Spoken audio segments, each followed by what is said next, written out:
Very good morning and welcome to this session on additive manufacturing. In previous lecture, we had discussed about different types of additive manufacturing processes. Four basic types are there, and we have completed that four basic types of additive manufacturing. And this is how our first unit has been completed. Okay, let me share the screen so that you will get to know what we have discussed in the previous sessions. So the first unit was to introduction to additive manufacturing. So we have discussed these points: introduction, evolution, distinction between additive manufacturing and CNC machining, advantages of additive manufacturing. Then we have discussed the second point also, additive manufacturing process chain, its conceptualization, conversion to STL file, transfer of AM, STL file manipulation, machine setup, build, removal and cleanup, post processing. This is the process chain that we have discussed. 8 steps are there. Okay. And lastly, we have discussed about classification of additive manufacturing processes having these four different types: liquid polymer system, discrete particle system, molten material system, and solid sheet system. Okay, so we have completed our unit number 1. Now, rather going to the unit number 2, we will directly move to the unit number 3, because this is directly connected to the additive manufacturing processes. How these processes are being selected. म्हणजे additive मॅन्युफॅक्चरिंगचे classification आपण बघितले, वेगवेगळ्या processes बघितल्या, right? Now we have to see ते कुठल्या बेसिसवरती कुठल्या production system किंवा कुठल्या मॅन्युफॅक्चरिंग सिस्टीम सिलेक्ट करायला पाहिजे. आणि त्याच्यात एक एक्झाम्पल पण आहे जे आपल्याला डिस्कस करायचं आहे. ओके, आणि हा युनिट नंबर 3 हा जर तुम्ही पाहिलात तर हा खूप छोटा आहे. म्हणजे तुमचं जे काही CA1 असणार आहे तोपर्यंत हा युनिट नंबर सेकंड तुमचा थर्ड संपून जाईल आणि तुम्हाला 2 चॅप्टर्स युनिट CA1 साठी आपल्याला घेता येतील. ओके, डिझाइन फॉर AM हा जो पार्ट आहे हा थोडासा लेंदी आहे, वास्ट आहे, त्याच्यामध्ये बऱ्याच कन्सेप्ट आहेत, त्यामुळे थोडा आपण तो हळूहळू लर्न करूयात. हा जो पार्ट आहे गाइडलाइन्स फॉर प्रोसेस सिलेक्शन, हा छोटासा पार्ट आहे आणि तो आपण मला वाटतंय 4 लेक्चर किंवा 5 लेक्चर्स मध्ये आपण संपवू शकतो. ठीक आहे, so we will start our unit number 3. So let me show you the screen. Guidelines for process selection. I hope this is visible to you. Okay.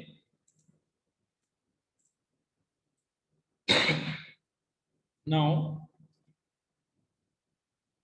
additive manufacturing processes आपण discuss केल्या. Different types are there. 4 basic types आहेत. त्या basic types मध्ये अजून बरेच प्रकार आहेत, पण आपल्याला बेसिक टाइप्सच शिकायचे आहेत. आपल्याला बेसिक ज्या 4 टाइप्स किंवा मेथड्स आपण बघितल्या त्या आपण कशासाठी यूज करतो, तर बेसिकली ऍडिटिव्ह मॅन्युफॅक्चरिंग वरती जे काही कॉम्पोनंट आपण तयार करतो ते या गोष्टींसाठी यूज केले जातात. कुठल्या आहेत, तर फर्स्ट आहे व्हिज्युअल एड.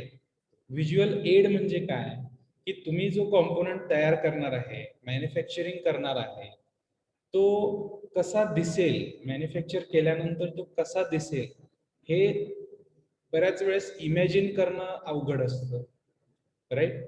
ज्यांची इमॅजिनेशन पॉवर चांगली आहे त्यांच्यासाठी हे चांगलं आहे, पण ज्यांना इमॅजिनेशन करता येत नाहीये, ओके, स्पेशली स्टुडंट्स. आता तुम्ही जे काही विद्यार्थी आहात, तुम्हाला मी जर एक स्पेसिफिक डायग्राम सांगितली किंवा एक फक्त ओरली तुम्हाला सांगितलं की हे असं असं कॉम्पोनंट असणार आहे, तर तुम्हाला तो व्हिज्युअलाइज करणं अवघड जातं. Okay, that is why some visual aid should be provided. मग त्याचं जे काम आहे ते ऍडिटिव्ह मॅन्युफॅक्चरिंग मधून जे काही आपण प्रोटोटाइप किंवा मॉडेल तयार करतो ते ऍज अ व्हिज्युअल एड म्हणजे सपोर्ट. ओके, व्हिज्युअली तुम्हाला तो सपोर्ट करतो आणि तुमचं ग्रास्पिंग वाढवण्यासाठी मदत करतो. ओके, देन सेकंड ऍप्लिकेशन आहे की प्रेझेंटेशन मॉडेल. तुम्हाला एखादं प्रेझेंटेशन करायचं आहे, ओके. तर त्या प्रेझेंटेशन मध्ये तुम्हाला मॉडेल दाखवण्यासाठी 3D मॉडेल सॉफ्टवेअर मध्ये दाखवणं वेगळं आणि फिजिकली तो मॉडेल आणून व्यक्तीला दाखवणं, कस्टमरला किंवा एखाद्या हायर अथॉरिटीजना हे दाखवणं वेगळं. त्यामुळे प्रेझेंटेशन करण्यासाठी सुद्धा आपण त्याचा यूज करू शकतो. Functional models. आता फंक्शनल मॉडेल म्हणजे काय, तर जे मॉडेल आहेत, आता आपण जनरली कन्सिडर करतो की एक कॉम्पोनंट आपण बनवतोय. ओके. तर तो कॉम्पोनंट फंक्शनल पण असू शकतो आणि नॉन फंक्शनल असू शकतो. फंक्शनल इन द सेन्स तर त्याच्यामध्ये काहीतरी मुवमेंट असणार आहे. ओके. तर तो मुवमेंट करताना किंवा होताना काय काय कुठल्या कुठल्या गोष्टी घडतात हे सर्व आपण फंक्शनल मॉडेलवरून समजू शकतो. नेक्स्ट आहे फिट अँड असेंबली. आता फंक्शनल मॉडेल जे आहे त्याच्यामध्ये वेगवेगळे कॉम्पोनंट आपण जसं बोललो त्याप्रमाणे त्याचं असेंबलिंग करताना काही प्रॉब्लेम्स येतात का, फिटिंग व्यवस्थित होतं का, हे आपण याच्यामध्ये ॲडिटिव्ह मॅन्युफॅक्चरिंग मध्ये चेक करू शकतो मॉडेल तयार करून. आपण आता जर ॲडिटिव्ह मॅन्युफॅक्चरिंग जर आपण यूज करत नसू, म्हणजे काही वर्षापूर्वीची गोष्ट तुम्ही लक्षात घ्या की साधारण 10-15 वर्षापूर्वी ॲडिटिव्ह मॅन्युफॅक्चरिंग एवढं सुपेरियर नव्हतं किंवा आता सोलापूर किंवा पुण्यासारख्या ठिकाणी इव्हन भारतामध्ये त्याचं जास्त प्रस्थ नव्हतं. त्यावेळेस जे काही प्रोटोटाईप आहेत, आता एखादी असेंब्ली मॉडेल आपल्याला तयार करायचं, एक प्रोडक्ट आहे ज्याच्यामध्ये 4-5 पार्ट आहेत, ते आपल्याला असेंबल करायचे आहेत, फिटिंग बघायचं. मग त्यासाठी काय करावं लागायचं, तर त्यासाठी फुली फंक्शनल तुम्हाला मॉडेल क्रिएट करावं लागायचं with the help of same material. Okay. Otherwise with the help of cardboard material किंवा तुमचं जे थर्मोकॉल असतात ते यूज केलं जायचं. पण त्यामध्ये प्रॉब्लेम काय यायचा की त्याचं वजन म्हणा किंवा अपिअरन्स म्हणा, ओके, ह्या गोष्टी त्यामध्ये अडचणीच्या व्हायच्या आणि ते फिटिंग म्हणा किंवा असेंब्ली करताना प्रॉब्लेमॅटिक व्हायचं आणि ते समजायला थोडंसं अवघड जायचं. मग त्यामुळं ते सर्व जे काही निगेटिव्ह पॉइंट्स होते ते सर्व निगेटिव्ह पॉइंट्स ॲडिटिव्ह मॅन्युफॅक्चरिंगमुळे सगळे नील झालेले आहेत. ओके. म्हणजे आपण याच्यामध्ये प्लास्टिक बेस्ड मॉडेल पासून अगदी कमी वेळामध्ये कमी खर्चामध्ये एक प्रोडक्ट बनवून घेऊ शकतो आणि त्याची असेंब्ली कशी होणार आहे किंवा फिट किंवा कसं बसणार आहे ते एकमेकांमध्ये वेगवेगळे कॉम्पोनंट ते आपण याच्यामध्ये बघू शकतो. त्यानंतर patterns for prototype tooling and metal casting. जे काही कास्टिंग आपण करणार आहे त्यासाठी पॅटर्न्स आपण बनवू शकतो. टूलिंग आपण जे काही यूज करणार आहोत त्यासाठी आपण प्रोटोटाइप म्हणून त्याच्या पॅटर्नचा यूज करू शकतो. टूलिंगचे वेगवेगळे कॉम्पोनंट्स आपण बनवू शकतो आणि सगळ्यात इम्पॉर्टंट म्हणजे direct digital rapid manufacturing. Direct manufacturing. Okay.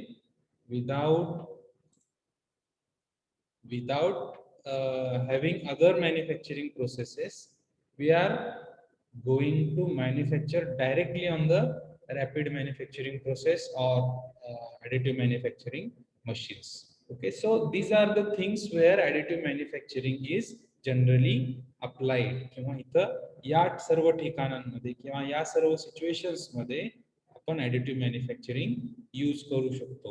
Okay. हे सर्व सिंपल आहे, समजायला काय अवघड नाहीये. ओके. आता selection methods for a part. आता कुठला तरी पार्ट आपल्याला सिलेक्ट करायचा आहे, तो ॲडिटिव्ह मॅन्युफॅक्चरिंग वरती आपल्याला त्याचं मॅन्युफॅक्चरिंग करायचं आहे. तर अशा केसमध्ये आपण एक डिसिजन थेरी वापरतोय. आता ही डिसिजन थेरी जी आहे ती अशी आहे की त्याच्यामध्ये 3 पार्ट आहेत किंवा 3 एलिमेंट्स आहेत. तुम्ही स्क्रीनवर बघू शकता की पहिला जो पार्ट आहे किंवा पहिला जो काही एलिमेंट आहे तो काय आहे, options.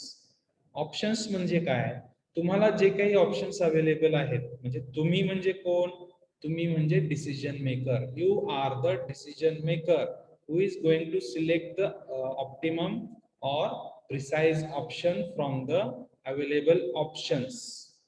Okay. So decision maker म्हणजे तुम्ही जो आहात ते काय करणार आहे, तुमच्याकडं वेगवेगळे ऑप्शन्स अवेलेबल असणार आहेत, त्यातलं बेस्ट ऑप्शन तुम्हाला चूज करायचं आहे. ते करण्यासाठी तुम्हाला दुसरा एलिमेंट पण महत्वाचा असतो. तो second element is expectations. Expectations means कुठल्या ऑप्शन मधून आपल्याला आपण काय एक्सपेक्ट करू शकतो. ऑप्शन नंबर 1 आहे, ऑप्शन नंबर 2 आहे, ऑप्शन नंबर 3 आहे, ऑप्शन नंबर 4 आहे, ऑप्शन नंबर 5 आहे, अप टू 100 ऑप्शन आहेत. Suppose you have 100 options. मग तुम्हाला प्रत्येक ऑप्शनचे एक्सपेक्टेशन्स काय आहेत, या ऑप्शन मध्ये गेलं तर आपल्याला काय आउटकम मिळू शकतं, दुसऱ्या ऑप्शन मध्ये गेलं तर काय मिळू शकतं, तिसऱ्या, चौथ्या, 50, 100 ऑप्शन मध्ये आपण जर गेलो तर पॉसिबल आउटकम्स काय आहेत हे आपल्याला याच्यामध्ये लक्षात घ्यायचं आहे. तिसरी गोष्ट आहे किंवा तिसरा एलिमेंट आहे प्रेफरन्स. ओके, आता डिसिजन मेकर म्हणजे तुम्ही जे आहात, तुम्ही काय करणार आहात, ह्या प्रत्येक ऑप्शनला काही प्रेफरन्स देणार आहात, काही व्हॅल्यू देणार आहात तुमच्या रिक्वायरमेंट प्रमाणे. ओके, त्यासाठी तुमच्या रिक्वायरमेंट तुम्हाला माहिती असणं गरजेचं आहे. Okay, so as a decision maker you know your requirements. Okay, then what you do, you go for selecting the options and then you give the preferences.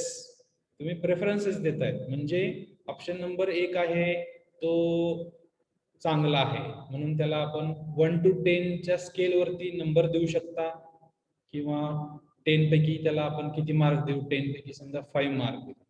समजा दुसरा ऑप्शन आहे त्याला आपण 10 पैकी 9 मार्क्स दिले. समजा तिसरा ऑप्शन आहे त्याला आपण 10 पैकी 2 मार्क्स दिले. तर यातला सगळ्यात जास्त मार्क्स आपण व्हॅल्यू कुणाला दिलेले आहे, ऑप्शन नंबर 2 ला. So option number 2 will be selected. This is how value is given to the preferences. Okay, या 3 गोष्टींचा वापर करून ऑप्शन्स, एक्सपेक्टेशन्स आणि प्रेफरन्सेस या 3 गोष्टींचा, 3 एलिमेंट्सचा वापर करून डिसिजन मेकर जो आहे तो डिसिजन घेत असतो. So this is how decision theory in additive manufacturing will work. Okay, समजते, हे सिंपल आहे. Okay, let's move to the next point. Approaches to determine feasibility. आता feasibility हा फार महत्वाचा फॅक्टर आहे जेव्हा तुम्ही एखादं मॅन्युफॅक्चरिंग करताय. कुठलंही मॅन्युफॅक्चरिंग करताना आता समजा तुम्हाला बेसिक एक कॉम्पोनंट बनवायचा आहे, तो कॉम्पोनंट कास्टिंग मध्ये पण बनवू शकतो, तो कॉम्पोनंट तुम्ही 3D प्रिंटर वरती पण बनवू शकता. ओके, मग तुम्हाला चूज करायचं आहे की कास्टिंगला जायचं का 3D प्रिंटर वरती चूज करायचं. मग त्यासाठी तुम्हाला फिजिबिलिटी चेक करावी लागणार. म्हणजे कास्टिंग प्रोसेस मध्ये काय फिजिबिलिटी आहे आणि 3D प्रिंटिंग किंवा ॲडिटिव्ह मॅन्युफॅक्चरिंग मध्ये काय फिजिबिलिटी आहे, मॅन्युफॅक्चरिंगची फिजिबिलिटी. ओके, तर ते आपल्याला चेक करावं लागतं. त्यासाठी first is identifying suitable materials. आता सुटेबल मटेरियल कुठलं यूज करायचं आहे किंवा कुठली मशीन यूज करायचं आहे, हे थोडंसं जर विचार केला तर थोडं कॉम्प्लिकेटेड किंवा कॉम्प्लेक्स पार्ट, थोडंसं कॉम्प्लिकेशन्स त्याच्यामध्ये येतात, कारण number of processes available for manufacturing on additive manufacturing processes किंवा ॲडिटिव्ह मॅन्युफॅक्चरिंगच्या प्रोसेसेस ज्या आहेत त्या बऱ्याच अवेलेबल आहेत आज मार्केटमध्ये. जसं आपण बघितलं 4 बेसिक टाइप्स आपण बघितल्या, त्या बेसिक मध्ये अजून थोडेफार बदल करून अजून काही डिफरंट प्रोसेसेस त्यांनी जनरेट केलेले आहेत.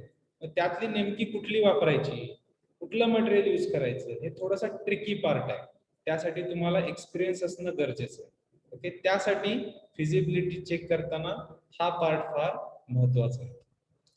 सेकंड पॉइंट असा आहे की for each application one should consider the suitability of available materials. आता कधी कधी काय होऊ शकतं की सुटेबल मटेरियल एक वेगळ्या प्रकारचं आहे. समजा एक सुटेबल मटेरियल तुम्ही चूज केला की XYZ हा मटेरियल या प्रोसेससाठी, या कॉम्पोनंटसाठी बेस्ट आहे, पण तुमच्याकडे तो मटेरियल अवेलेबल नाही, तुम्हाला तो मटेरियल मिळणार सुद्धा नाही कारण तो खूप कॉस्टली आहे किंवा तो वेळेत आपल्याकडे पोहोचणार नाही, आपल्याला लगेच ऑर्डर कंप्लीट करायची आहे. अशा केसमध्ये आपल्याला काय करावं लागेल, अवेलेबल मटेरियल्स मधून त्या मटेरियल्सच्या स्पेसिफिकेशन जवळ जाणारा मटेरियल आपल्याला सुटेबल मटेरियल चूज करावं लागतं.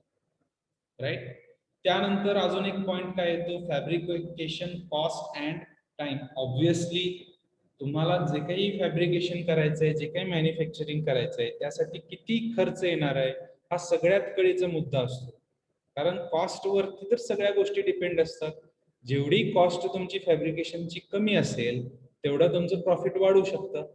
त्याचबरोबर जेवढं टाइम तुम्हाला कमी लागतं फॅब्रिकेशनसाठी तेवढं तुमचं प्रॉफिट वाढू शकतं. त्यानंतर आहे surface finish and accuracy requirement. तुमच्या प्रोडक्टमध्ये सरफेस फिनिश कसा पाहिजे, अगदी खूप स्मूथ पाहिजे का रफ अँड टफ चालतो हे तुम्हाला माहिती पाहिजे. ॲक्युरेसी तुमचं रिक्वायरमेंट ॲक्युरेसीची काय आहे, तुमचा जो प्रोडक्ट आहे तो तुम्ही कुठल्या फील्डमध्ये वापरायला देणार आहात. जर समजा तुमचा प्रोडक्ट हा मेडिकल फील्डमध्ये जर जाणार असेल तर तिथं तुम्हाला सरफेस फिनिश आणि ॲक्युरेसी हा सगळ्यात महत्वाचा पार्ट असतो. कारण मेडिकल फील्डमध्ये तुमचं जर कॉम्पोनंट ते वापरणार असतील आणि त्याच्यामध्ये ॲक्युरेसीची कमतरता असेल तर तुमच्या प्रोडक्टचा इफेक्ट त्या कस्टमरच्या हेल्थवरती होतो. डायरेक्ट रिलेशन आहे. त्यामुळं अशा केसमध्ये तुम्हाला ॲक्युरेसी आणि सरफेस फिनिश हा अतिशय कळीचा मुद्दा असतो, खूप इम्पॉर्टंट पार्ट असतो, राईट. पण रॅदर तुमचा कॉम्पोनंट दुसऱ्या कुठल्या तरी ठिकाणी जाणार आहे, कस्टमर घरात यूज करणार आहे. समजा तुम्ही एक कॉम्पोनंट बनवताय, latest take an example, All Out machine जी मच्छरसाठी आपण यूज करतो, त्याचं जे केसिंग आहे बाहेरचं ते तुम्ही बनवू शकता त्याच्यामध्ये, राईट. त्यामध्ये एवढं सरफेस फिनिश किंवा ॲक्युरेसी एवढं काही महत्वाचं नाही. त्यामध्ये महत्वाचं काय आहे तर त्याच्यातली थर्मल प्रॉपर्टीज त्या, कारण तिथं तुम्ही जर त्याचं फंक्शनिंग बघितलं त्या मशीनचं पर्टिक्युलर तर काय बघू शकता तुम्ही, त्याच्यामध्ये आपण लिक्विड बसवतो, लिक्विड बसवल्यानंतर बटन चालू केल्यानंतर त्याचं हिटिंग होतं, हिटिंग झाल्यानंतर त्याचं जे काही लिक्विड आहे त्याची वाफ होते. ओके, मग त्या ठिकाणी हिटिंग जर झालं आणि तुम्ही जर मटेरियल असं वापरले असेल की ते त्याची मेल्टिंग पॉईंट फार कमी आहे तर मग त्यावेळेस काय होईल, तुमचा जो काही कॉम्पोनंट आहे तो खाली गळून पडेल. ओके, मग या ठिकाणी ॲक्युरेसी किंवा सरफेस फिनिश एवढं मॅटर करणार नाही. सरफेस फिनिश कधी मॅटर करतं, जेव्हा तुम्ही त्याच्यावरती कलरिंग वगैरे करू शकता, ओके, छान दिसण्यासाठी, ओके, लस्ट्रस व्ह्यू देऊ शकता, एवढा इम्पॉर्टंट नाही आहे. पण मेडिकल फील्डमध्ये हे फार महत्वाचं असतं. So this is how these are the points to be selected, considered while determining the feasibility. त्यानंतर पार्टचा साईज, तुमचा पार्ट किंवा कॉम्पोनंट केवढा आहे, तुमच्या मशीनमध्ये तो कॉम्पोनंट तयार होतो का हे तुम्हाला बघावं लागेल. फीचर साइजेस, त्याचे जे काही फीचर्स आहेत, ओके, काही कर्व्स असतील किंवा बाहेरचा आउटर शेप असेल, इनर काही कॉम्प्लेक्सिटीज असतील, हे जे साईज आहे याचं काय आहे, काय प्रॉब्लेमॅटिक आहे का किंवा काय त्याचा विचार आहे ते तुम्हाला बघावं लागेल. त्यानंतर mechanical properties, mechanical properties in the sense की ते लोड रेजिस्टंट आहे का, स्ट्रेस आणि स्ट्रेन त्याच्यावरती जर डेव्हलप झाला तर काय होऊ शकतं, याचा सर्व विचार करावा लागतो.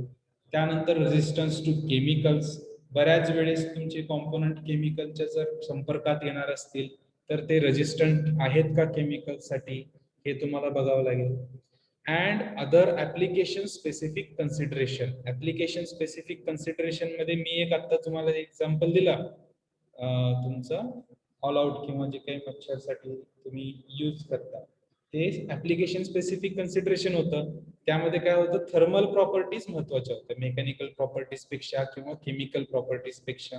ॲक्युरेसी, सरफेस फिनिश याच्यापेक्षा थर्मल प्रॉपर्टी महत्वाच्या होत्या, right. So this is how वेगवेगळ्या गोष्टी आपण यूज करतो किंवा त्याचा विचार करतो फिजिबिलिटी डिटरमाइन करण्यासाठी. ठीक आहे. नेक्स्ट आहे, in order to solve additive manufacturing machine and process change selection problem, one must navigate the wide variety of materials and machine. त्यांच्याकडे म्हणजे जे काही सिलेक्शन करणारा व्यक्ती आहे त्यांच्याकडे अवेलेबल असणारे सर्व प्रकारच्या मटेरियल्स मधून त्याला नेव्हिगेट करावं लागेल, म्हणजे सर्व मटेरियल्स त्याला विचार करावा लागेल. अवेलेबल मशीन्स कुठल्या आहेत, असं पण असू शकतं की तुमच्याकडे 2 आणि 3 टाईपच्याच मशीन्स आहेत. ओके, ॲडिटिव्ह मॅन्युफॅक्चरिंगच्या 2च टाईपच्या मशीन्स आहेत, मग तुम्हाला त्या 2 पैकीच चूज करावं लागेल, राईट. समजा तुमच्याकडे अशा 7-8 वेगवेगळ्या टाईपच्या मशीन्स असतील तर मग तुम्हाला एक चांगली अपॉर्च्युनिटी मिळेल की आपण बेस्ट पॉसिबल मशीन त्यामध्ये चूज करू शकतो. Okay, then comparing one's needs to their capabilities while ensuring that the most up-to-date information is available. म्हणजे अगदी मार्केटमध्ये सध्या काय चालू आहे, मार्केटमध्ये नवीन मटेरियल कुठलं आलेलं आहे का, नवीन मशीन कुठली टाईप आलेली आहे का, या सर्व गोष्टींचा वापर किंवा यूज करून तुम्हाला डिसिजन घ्यायचा असतो. आणि मग या सर्व गोष्टींचा यूज करून these are also called as approaches to determine the feasibility of manufacturing. तुम्ही जे काही मॅन्युफॅक्चरिंग करणार आहात त्याची फिजिबिलिटी आपल्याला याच्यामधून समजते. ठीक आहे. Approaches to selection. आता फिजिबिलिटी साठी झालं, आता सिलेक्शन साठी आपण काय यूज करणार आहे. Most aid the selection in a qualitative manner. Qualitative manner, quality फार महत्वाची आहे. In case of 3D printing or rapid prototyping or additive manufacturing, quality फार महत्वाची आहे किंवा क्वालिटीवरती जास्त भर दिला जातो rather than quantitative manners. Quantitative म्हणजे नंबर्स ऑफ मॅन्युफॅक्चरिंग, क्वालिटेटिव्ह म्हणजे क्वालिटी ऑफ मॅन्युफॅक्चरिंग, याच्यावरती जास्त भर दिला जातो. Several methods have been developed in academia are based on the large literature on decision theory. Decision theory आपण बघितली, सुरुवातीला 3 मेथड्स होत्या, 3 एलिमेंट्स होत्या. त्याच्यावरती डिपेंड राहून किंवा त्याचा वापर करून काही रिसर्चर्स किंवा अकॅडमिक प्रोफेसर्स असतात, त्यांनी काम करून बऱ्याच लिटरेचर गोळा केला आणि त्याच्यावरून त्यांनी मेथड डेव्हलप केलेली. त्यापैकी एक मेथड आहे सिलेक्शन साठीची जी काही मेथड आहे त्याला म्हणतो आपण the standard selection decision support problem. Selection decision support problem, SDSP. SDSP, Selection Decision Support Problem, has been applied to many engineering problems and has recently been applied to additive manufacturing selection.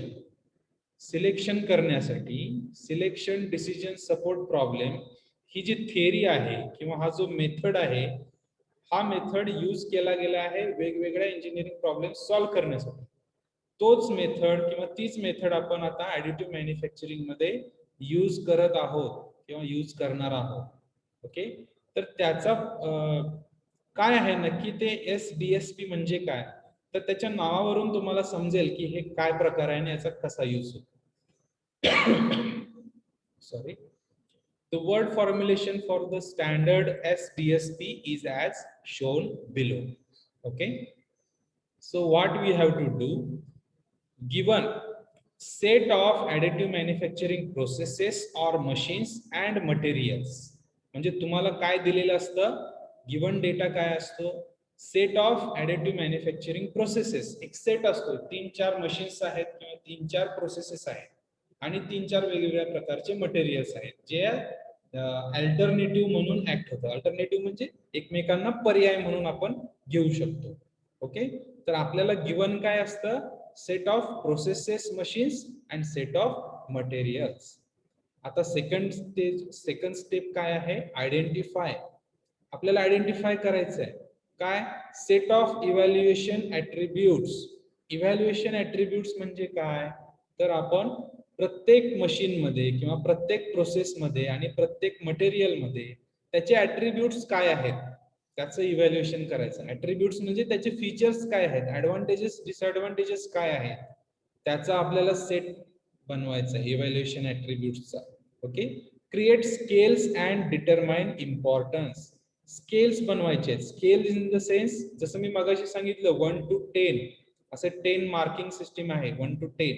Okay, त्या scale वरती त्या मटेरियलला तुम्ही किती mark देताय, किती value देताय. Okay, किंवा importance किती देताय आउट ऑफ 10.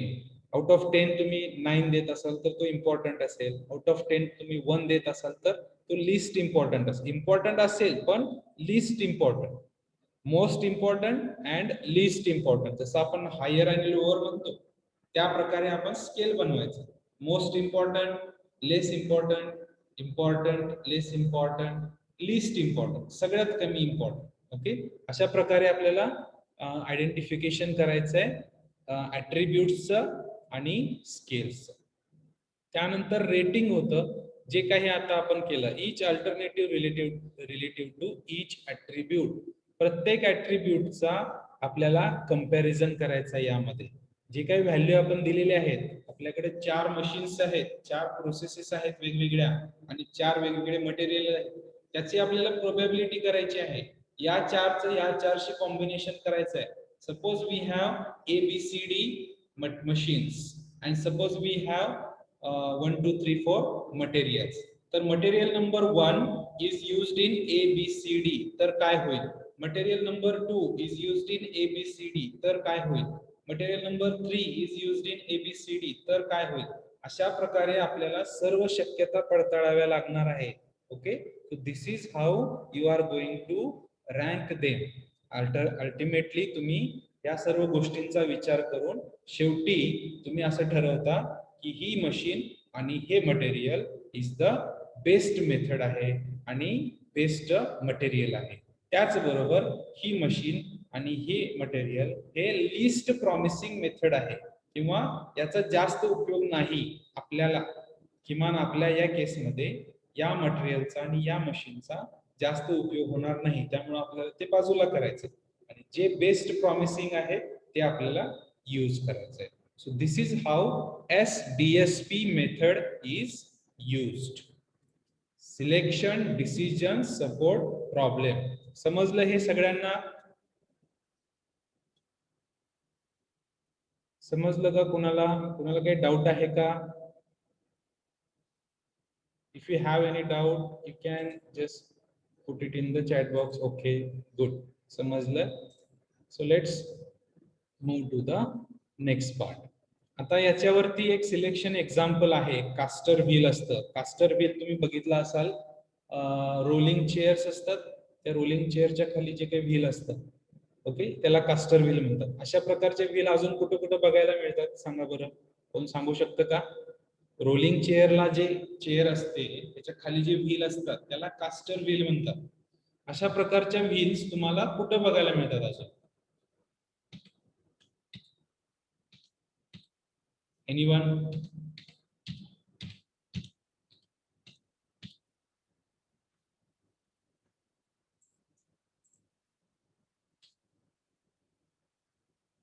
कोण सांगू शकतं का?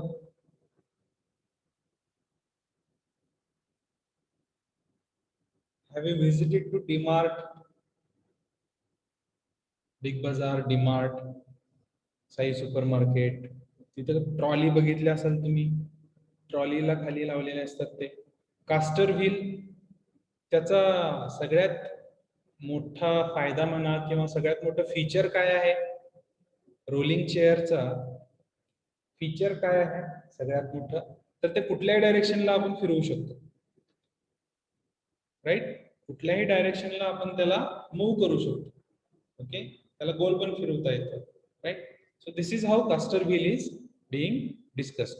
आता कास्टर व्हीलचं जे काही एक्झाम्पल आहे ते आपण नेक्स्ट लेक्चर मध्ये बघूयात, कारण ते थोडंसं कंटिन्यू सेशन मध्ये घेतलं तर बरं होईल. तर let me check the time, how much time is remaining.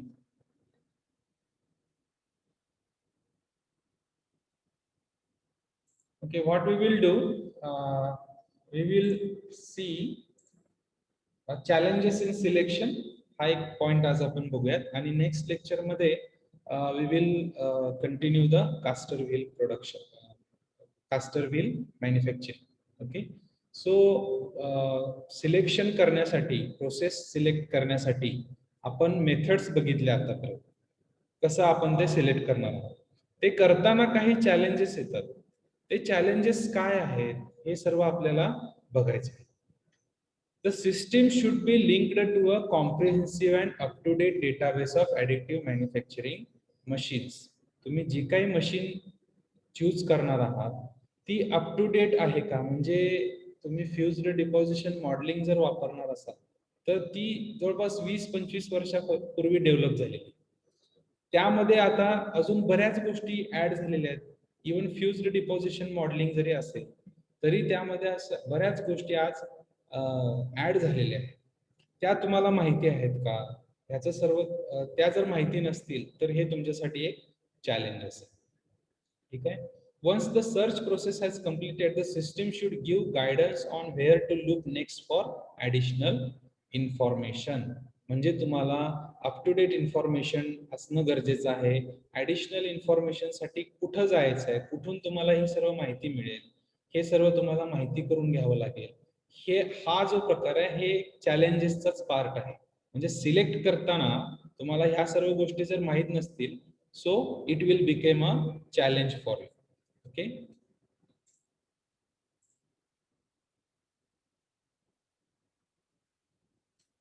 See, the complex relationships among attributes and the variations that can arise when building a wide range of parts make it difficult to decouple decision attributes and develop structured decision problem.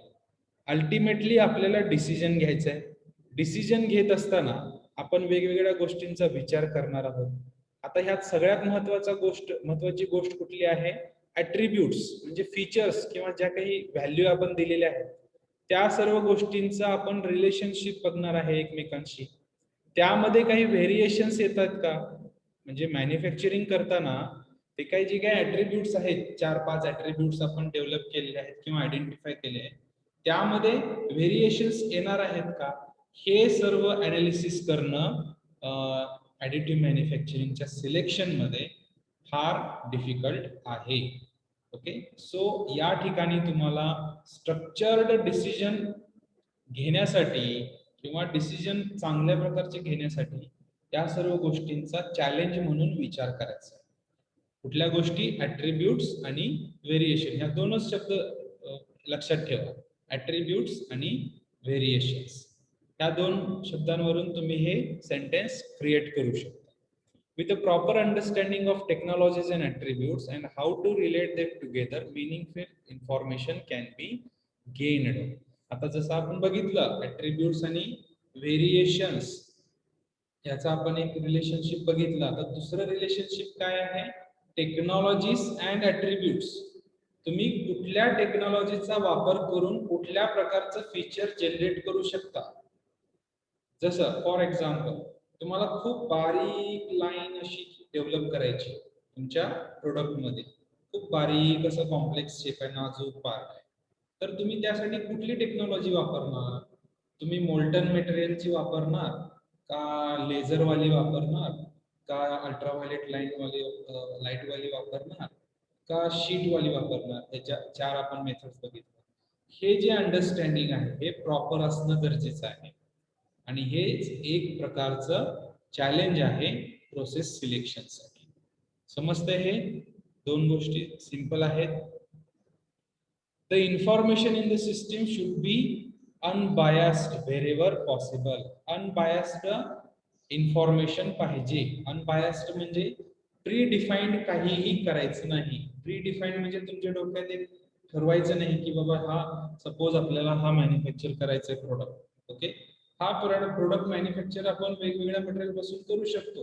Okay, resin based आहे, molten material पासून म्हणजे polymer based material पासून आपण बनवू शकतो, powder metal पासून बनवू शकतो. आपल्याकडे ती मेथड आहे आणि लॅमिनेटेड शीट पासून पण बनवू शकतो. मग आपण हे प्री डिफाईन्ड डोक्यात नाही ठेवायचं की आपल्याला प्लास्टिक पासूनच बनवायचं.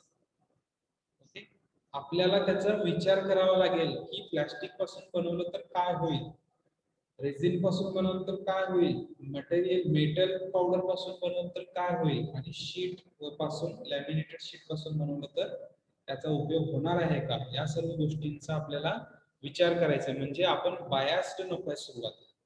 ओके,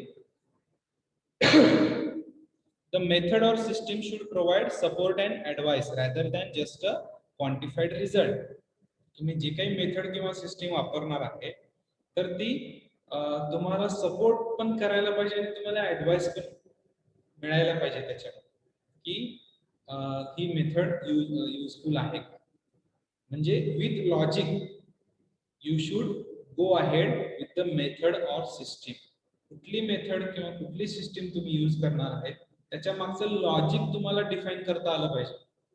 ओके, ते लॉजिक डिफाईन करणं हे एक प्रकारचं चॅलेंज आहे. तिसरा आहे the method of system should provide an introduction to AM to equip the user with the background knowledge as well as advice on different AM technologies. म्हणजे जे आपण सेकंड पॉइंट मध्ये डिस्कस केलं तोच पॉइंट इथं त्यांनी इलॅबोरेटिव्ह फेज मध्ये दिलेला आहे की जेव्हा तुमचं लॉजिक डेव्हलप होतं तेव्हा तुम्हाला त्याचं बॅकग्राऊंड नॉलेज सुद्धा असणं गरजेचं आहे. सिस्टीमचं बॅकग्राऊंड नॉलेज असणं गरजेचं आहे. ते बॅकग्राऊंड नॉलेज असेल तरच तुम्ही पुढच्या वेगवेगळ्या गोष्टी टेक्नॉलॉजीज बद्दल तुम्हाला ऍडवाइसिंग होऊ शकतं, तुम्हाला मिळू शकतं. A range of options should be given to the user in order to adjust requirements and show how changes in requirements may affect the decision. Options जे आहेत हे वेगवेगळे असतात. सुरुवातीला आपण बघितलं 1 2 3 4 500 किती ऑप्शन असू शकतील. ओके, तर त्यामध्ये आपल्याला एक रेंज ऑफ ऑप्शन्स प्रोव्हाइड करायचे आहे युजरला. आपल्याला इन द सेन्स त्या मेथड मध्ये आपल्याला रेंज ऑफ ऑप्शन्स मिळतील. तर ते रेंज ऑफ ऑप्शन्स डिफाइन करणं हा एक चॅलेंजिंग पार्ट आहे सिलेक्शन मध्ये.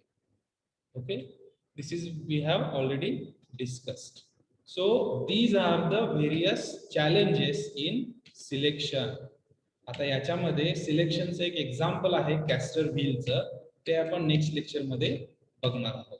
Okay, I hope you understood today's concept. Unit number 3 आपण स्टार्ट केलेला आहे. Guidelines for process selection. Processes कुठल्या कुठल्या आहेत हे आपण लास्ट लेक्चर मध्ये बघितलेलं आहे. त्यानंतर आपण बघितलं कुठल्या कुठल्या याच्यासाठी आपण यूज करतो ॲडिटिव्ह मॅन्युफॅक्चरिंग, कुठल्या ठिकाणी त्याचं ऍप्लिकेशन आहे. आपण बघितलं डिसिजन थेअरी, त्यामध्ये 3 एलिमेंट्स आहेत. आपण बघितलं फिजिबिलिटी कशी डिटरमाइन करायची, कुठल्या कुठल्या गोष्टींचा याच्यामध्ये यूज केला जातो. त्यानंतर सिलेक्शन साठी काय अप्रोच आहे, SDSP, त्यामध्ये काय यूज केलं जातं, given, identify, rate and rank. त्यानंतर सिनॅरिओ आपण नेक्स्ट लेक्चर मध्ये बघणार आहोत in the same as a example. त्यानंतर we have seen challenges in selection. Challenges मध्ये ॲट्रिब्यूट्स कुठले कुठले आहेत, त्याच्यामध्ये काय व्हेरिएशन्स येऊ शकतात, टेक्नॉलॉजीज कुठल्या कुठल्या आहेत, त्या टेक्नॉलॉजीचा वापर करून आपण कुठले कुठले ॲट्रिब्यूट्स बनवू शकतो याचा विचार केला. तुम्ही अनबायस्ड नको आहे. System should provide support and advice.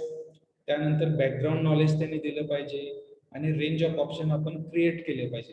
These are the challenges in the selection. System should be link to comprehensive and up to date database. आणि ॲडिशनल इन्फॉर्मेशन आपल्याला कुठून मिळेल नवीन मॅन्युफॅक्चरिंग सिस्टीम बद्दल, ह्या सर्व चॅलेंजेसचा आपण आज विचार केलेला आहे. So I hope you understood the concept today's that we have discussed today. Okay, so let me stop the record.